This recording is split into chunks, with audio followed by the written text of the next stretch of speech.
a huge protest in Hong Kong. Police refused to let them march. But do you think they listened?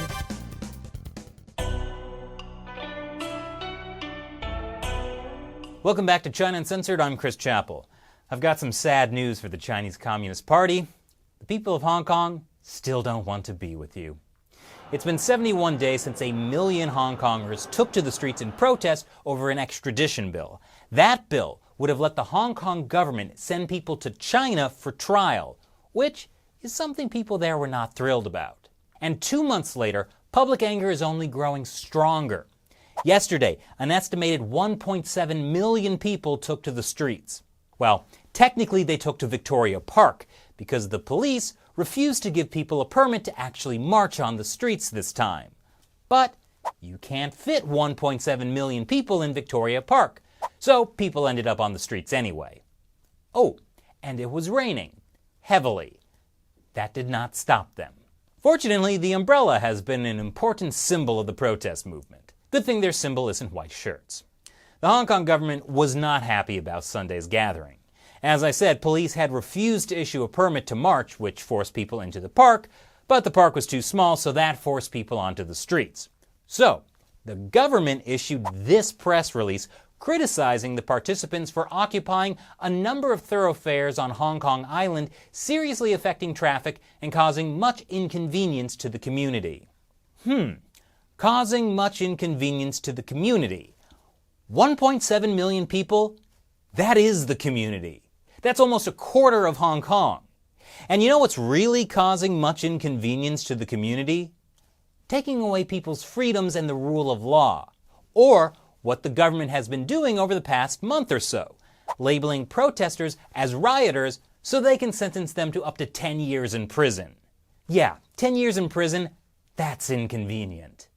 That's why one of the protesters' demands is for the Hong Kong government to retract the labeling of protests as riots. They also demand the release of all protesters who've been arrested, the creation of an independent council to investigate police brutality, and universal suffrage for Hong Kong. Oh, and they want that China extradition bill to be fully and permanently withdrawn. And really, if the Hong Kong government had just withdrawn the extradition bill after 1 million people marched on the streets, this whole thing would have been resolved. There would have been 1 day of protests instead of more than 70. There would be no need for tear gas, no police brutality, and none of that so-called inconvenience to the community. But really, this fundamentally comes down to the Chinese Communist Party itself. Ultimately, the party oversees Hong Kong, and they won't back down.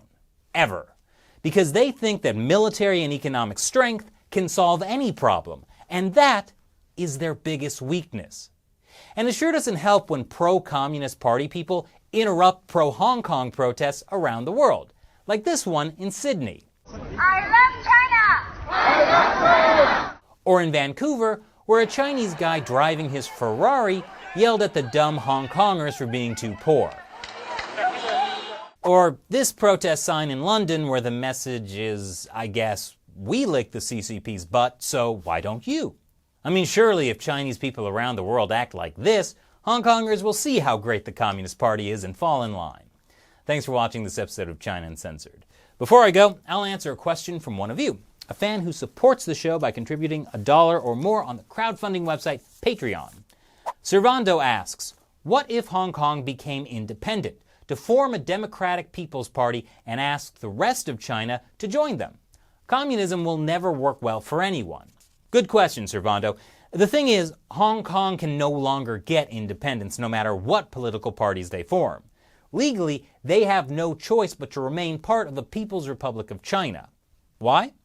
The reason dates back to an extremely sneaky thing the Chinese Communist Party did in the yuen in 1975 to trap Hong Kong forever.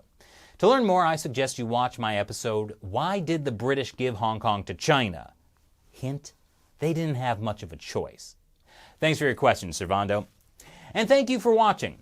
And especially thanks to the several thousand of you on Patreon who support us with $1 or more per episode. Without your contributions, we could not keep making this show. Once again, I'm Chris Chappell. See you next time.